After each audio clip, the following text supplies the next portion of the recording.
واش حزب الحركة الشعبية كيعيش حالة فصام سياسي، ولا هذه لعبة شد الحبل اللي غتقاد الخريطة الداخلية ديال الحزب؟ تخيل معايا أن السنبلة اليوم عايشة جوج ديال العوالم متناقضين تماما. من جهة أزمة خانقة وعزلة قاتلة للأمين العام محمد أوزين في كواليس الرباط والتلفزة، ومن جهة أخرى إنزال جماهيري ونفس جديد في جهة سوس مسا. كيفاش الحزب واكل الدق في الراس وباغي يرجع الروح في القواعد ديالو وإعادة بناء الحزب على المستوى الوطني. هنا فين كاين اللغز نجيو نفكوه. القضية بدات فاش مشى أوزين البرنامج للحديث بقية على القناة الأولى.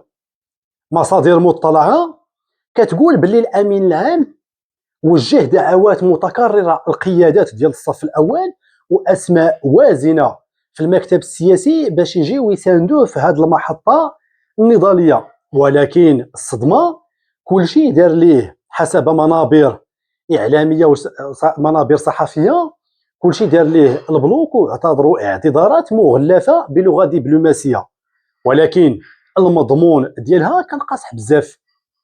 المراقبين كيشوفوا باللي هذه المقاطعة الجماعية كتعتبر رسالة سياسية واضحة. القيادات التاريخية ما بغاوش يحضروا، يعني ما بقاوش راضيين على الطريقة باش كيدير وزين الشؤون ديال الحزب، ورافضين يشاركوا في تسويق صورة مغلوطة ديال التماسك في الوقت اللي التصدعات واصله للعدم. وزين باش يعمر هذا الفراغ لقى راسو مضطر يستعين بحكيمة الحيطي. ولكن واش هذه هي الصورة الحقيقية ديال السنبلة؟ طبعا لا. إلا كانت السنبلة في المركز كتعاني من تصدعات ومن نقاش حاد ومن سير نحو الهاوية، السنبلة في الهامش بدات كتقوي راسها وبدات كترص الصفوف التنظيمية ديالها. في نفس الوقت تقريبا اللي كاين صداع على مستوى المركز، دارت الكتابة الإقليمية للحزب بعملة أكادير دوتنان بتنسيق مع الكتابة الجهوية لقاء حزبي حشيد بمشاركة مئات المناضلين والمناضلات وبحضور قيادات محلية على المستوى الإقليمي، قيادات وازنة، مثلا بحضور زهير أمانة الله، عبد الرزاق خير، يمنى الدقاديري، شكيب ملال، والمرشح للانتخابات البرلمانية المرشح في الإقليم ديال طاطا عبد الرحيم نفيسو.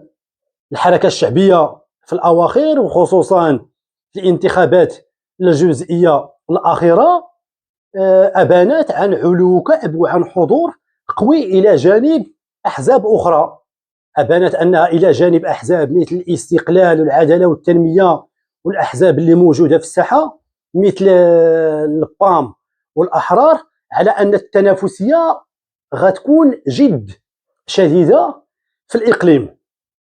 نرجعوا للقاء اللي نظمته الحركة الشعبية في أكادير.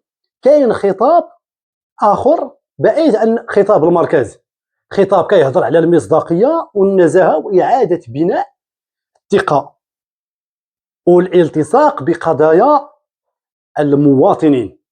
الحركيين في سوس باغيين يبنيو ويبينوا باللي هاد السياسة وهاد النفس الجديد هو اللي غيرجع للحزب الهيبة ديالو من خلال ترتيب الصفوف وتجديد النخب والانفتاح على الشباب. الحركة الشعبية اليوم واقفة في منعرش خطير تاريخيا وتناقض غريب، صراع وتطاحن في القمة وفي المركز، وتعبئة ونفس جديد في القواعد في أكادير.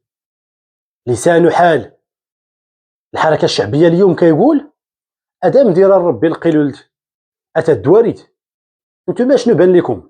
واش أوزين قادر يدير إعادة ترتيب الصفوف ديال الحزب، ولا هاد الدينامية وهاد النفس الجديد اللي جاي من سوس هو اللي غادي يولد قيادة جديدة ويقلب الطاولة على كواليس الرباط.